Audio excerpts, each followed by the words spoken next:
This past Monday morning, I was looking at my emails, and I read the following note that came from my insurance agent. It said, "Jimmy, this is a friendly reminder that your insurance payment was due April the 5th, 2019. I mean, we've all received those kind of friendly reminders, right, for a variety of reasons, usually because someone or some company, they didn't want to come across as being a little rude or unfriendly or pushy, but they need to tell us something that's important. They just have to say it. So they try to figure out a way to say it in a friendly way. And so we get those emails or letters or whatever. Now I realize that biblical writers, they were not in the habit of writing friendly reminders, at least not for their original audience. Much of the tone of the biblical tradition could never be classified as friendly at all. It was more of a do this or else tone, right, to a lot of Scripture. However, here we are, we're a couple of thousand years later, and we've had access to the Bible for all these years, and we're all familiar with a lot of the main passages in the Bible. We read them over and over. So maybe we're at a point in history where every reading of the Bible serves as a friendly reminder of something that's important. And so the question is, what is important today? What are we getting a friendly reminder about as we read the Scriptures today? Well, after I read all of them through earlier this week, and I just sort of absorbed them, and then I asked the question, what is it trying to say to me or us? And my conclusion was that it's sort of a friendly reminder, all of the Scriptures today, that the world does not revolve around us. That was it. The fact that Jesus rode into Jerusalem on the back of a humble donkey, and that, as Paul says, he did not regard equality with God as something to be exploited. This should serve as sort of a wake-up call, a friendly reminder to you and me that this is not about us, right? And that certainly humility should be our primary approach to our faith and our way of life. By the way, did you hear about the man who went down the courthouse and he had his name changed? His new name is the Son, S-U-N.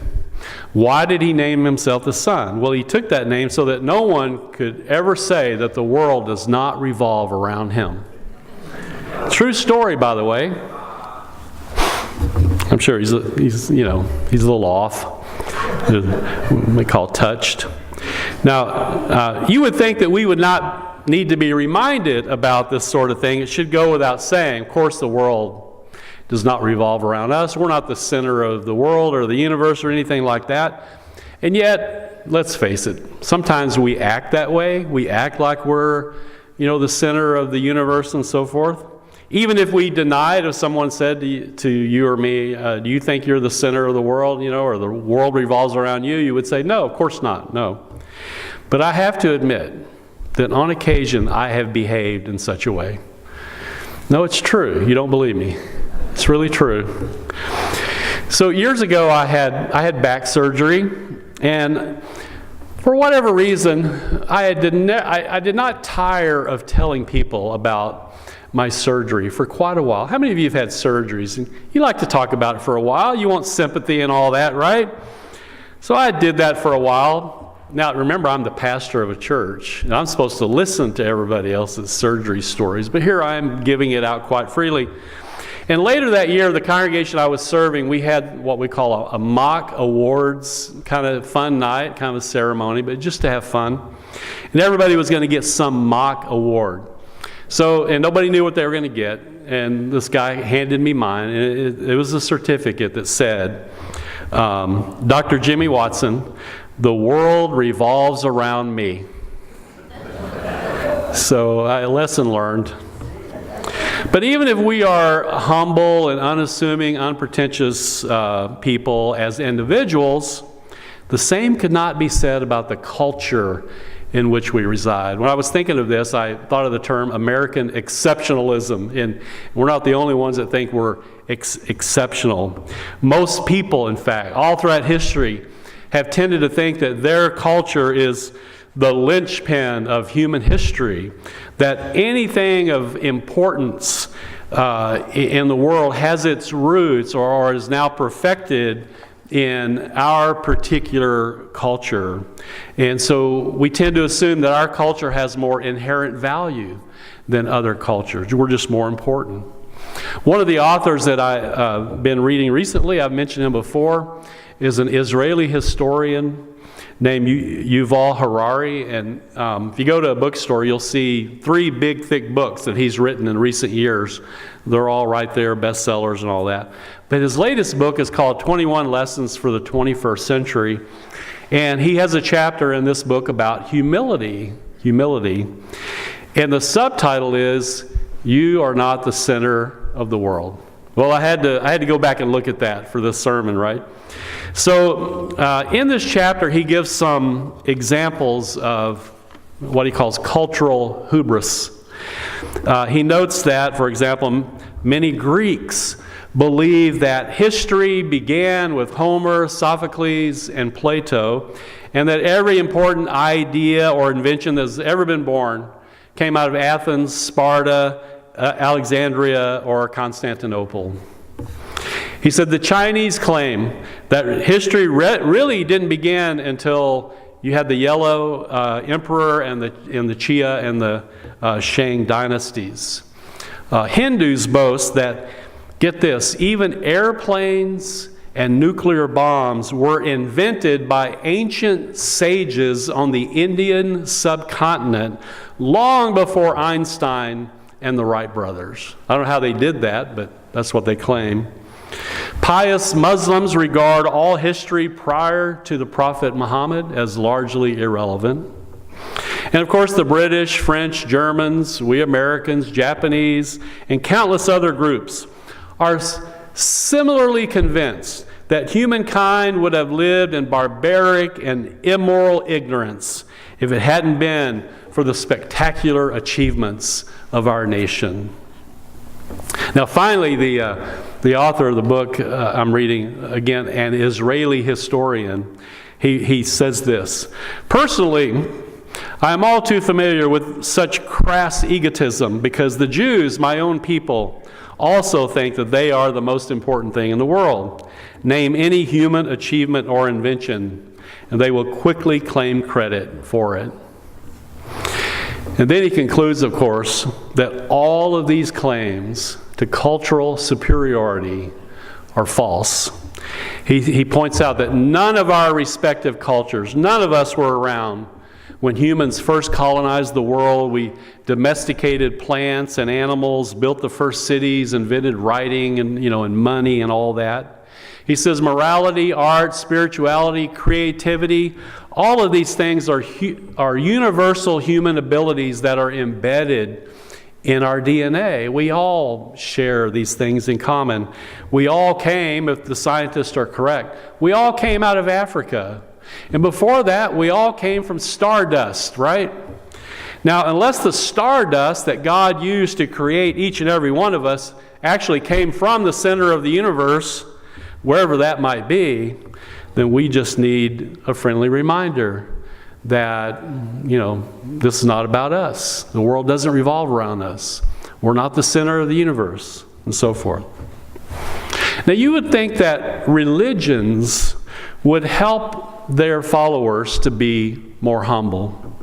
But that's not necessarily true either. Again, Dr. Harari writes, "Many religions praise the value of humility, but then imagine themselves to be the most important thing in the universe." So religions teach humility, then they turn right around and teach we're the most important thing or religion in the universe. Do you feel that tension at all? He says they mix calls for personal meekness with blatant collective arrogance. And humans of all creeds would do well to take humility more seriously.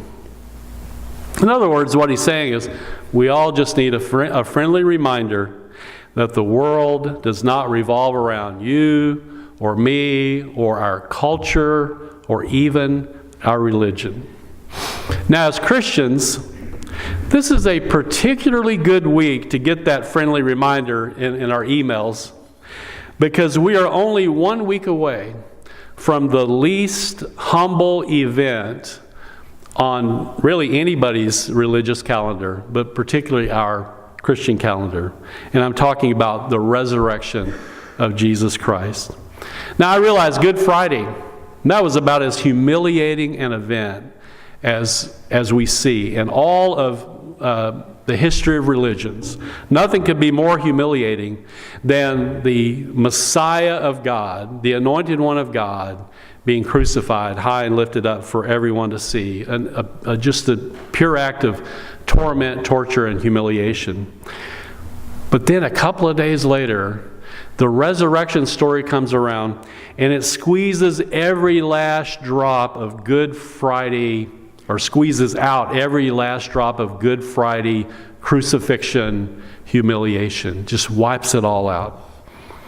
So it's difficult, it really is, for us to maintain religious humility when our religion has, let's face it, we found a way to one-up every other religion that has ever existed in the history of humanity. And it's not that the Easter event should necessarily give us a superiority complex, but I can see how other people from other religious traditions would kind of see it that way. So we have to live in tension with that gloriousness of the resurrection and the humility that our faith teaches.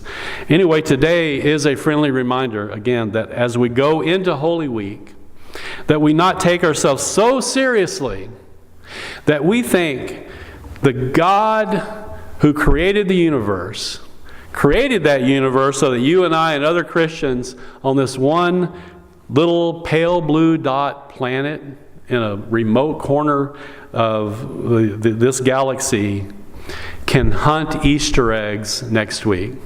That's the purpose for all of existence throughout the universe, that we get to hunt Easter eggs next week. We sort of have to figure out how to deal with that tension, right?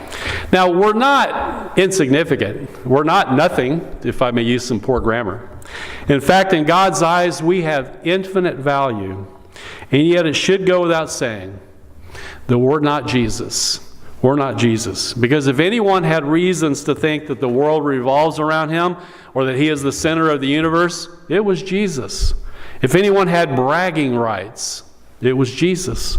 If anyone had reasons to ride into Jerusalem on the back of a majestic stallion on that first Palm Sunday, sitting high in the saddle, guns a-blazing, it was Jesus.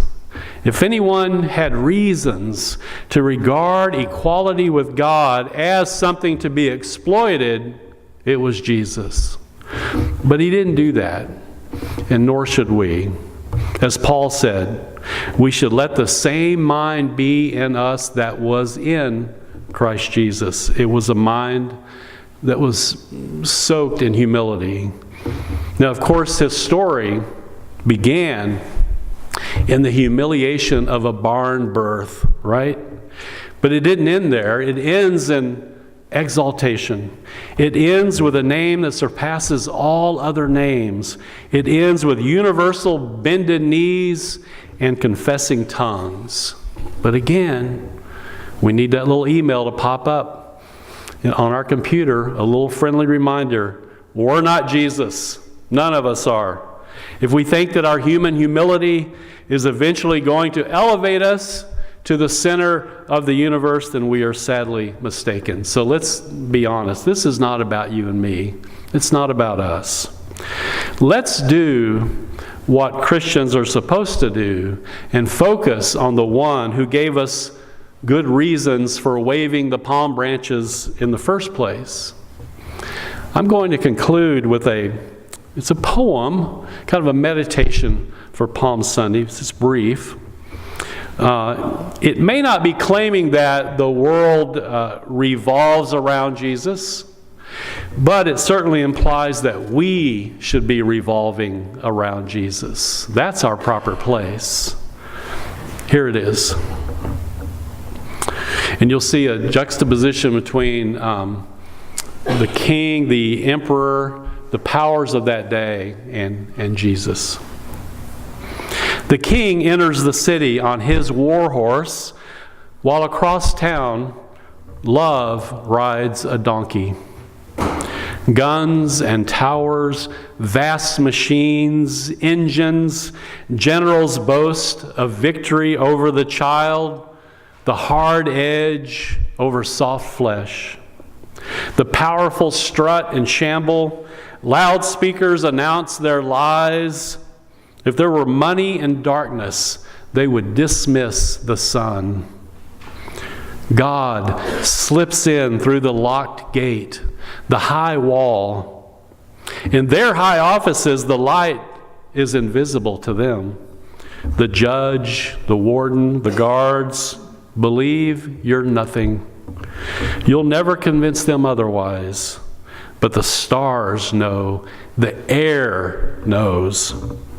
Your peasant heart rides a donkey, small and tender. So honor the royal majesty of the heart that belongs to love. Amen.